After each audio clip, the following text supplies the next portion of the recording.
Persuasive. My brother Ahmed is the audience member today. Today we will be speaking on my persuasive speech. So, 62 years ago, someone by the name William Higginbotham started something so amazing, so revolutionary, that would change our lives to this day. That being the very first video game, Pong. Pong is basically it's basically ping pong in which there's two paddles, one ball. It keeps going back and forth, back and forth. And it's this video game that has started other video games. So, although video games' purpose to this day is just to give entertainment to kids around the world, it's been tied to violent crimes. Many politicians have been using it as a scapegoat in the recent years, and it's now become a stereotypical lie, honestly, that video games cause violence. And it's due to this lie that parents have begun to restrict video games as well. In this speech, I will cover how video games don't cause violence and how they are actually beneficial for kids. This will be evident through statistics and basically just through the benefits of playing a video game. Due to this, parents should have no reason to blame video games or to ban them as well. Now, let me ask you a question. Have you ever been told by your parents that you can't have or do something? Ahmed, has that ever happened to you? It has. So how did it make you feel? It made me feel really upset. It made you feel upset? Yeah. Well, that's how many kids feel. That's how kids feel, honestly, when their parents restrict them from playing a video game. Parents feel that playing this simple video game will transform you into some sort of psychopath, but that isn't the case.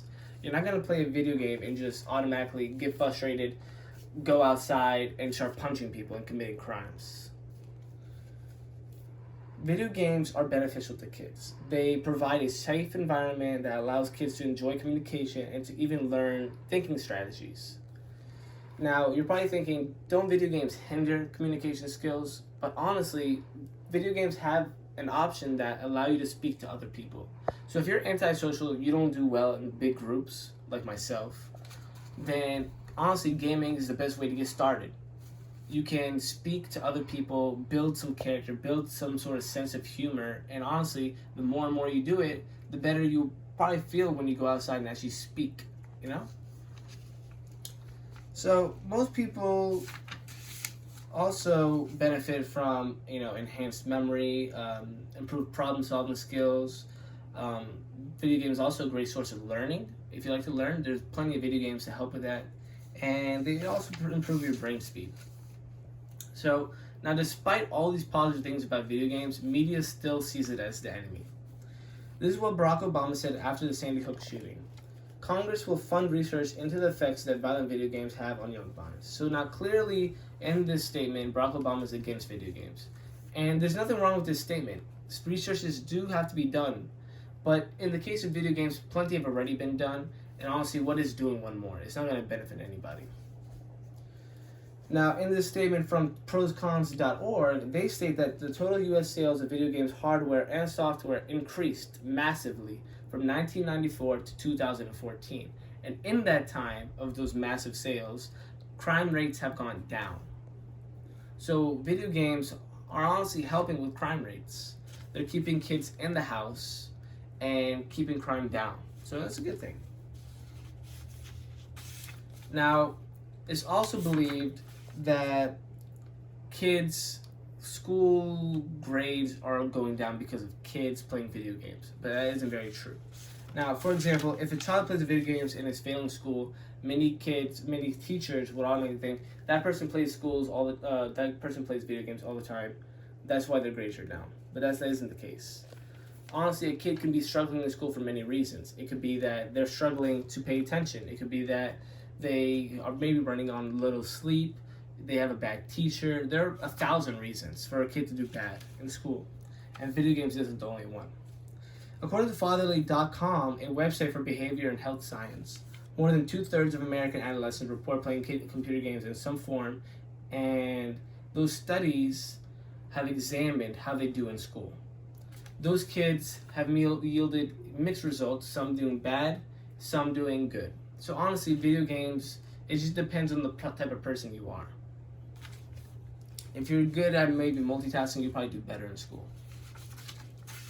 Now, a simple way to stop parents from banning video games from their children is just to introduce rules and regulations. So just make sure your kids aren't on all day. It's very simple. and just monitor your children.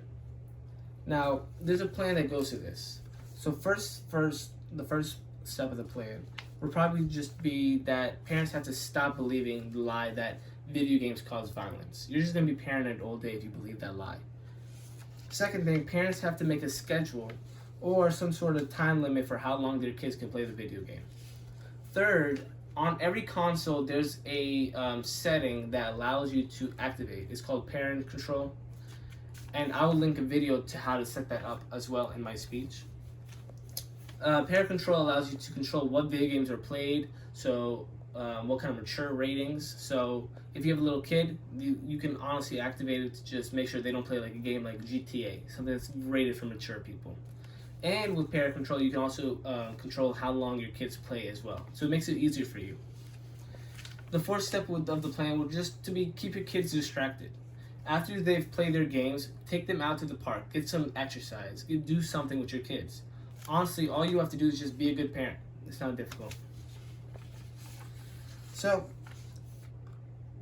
if this plan is followed, then kids will be able to experience a good time as well as receiving the benefits associated with video gaming. If the plan isn't followed, your child will still be fine. Nothing's going to happen. It's just that your child will miss out on a good way of building character from playing video games. But if you're against it, it's fine. It's no problem. Parents restrict video games because they believe video games cause violence. This is mostly due to the media shaming video games and blaming them whenever someone commits a crime. However, video games do not cause violence, and this is clear through personal experiences of my own, facts, and the benefits that can be gained from playing video games. Video gaming is a good way to let off steam and is beneficial in many ways and has been provided in the speech. I urge all of you to keep this plan in mind as we venture on in our lives and start our families. It may not seem important now, but when the time comes and you're in that situation, it'll make your job a lot more easier. So I just wanted to leave you guys with one more sentence, one more thing to think about, and it's just that don't restrict things from your children. It's not going to be good. Instead of restricting, listen to your children and compromise. It's that easy. It'll make your life a load easier. So, thank you, everybody.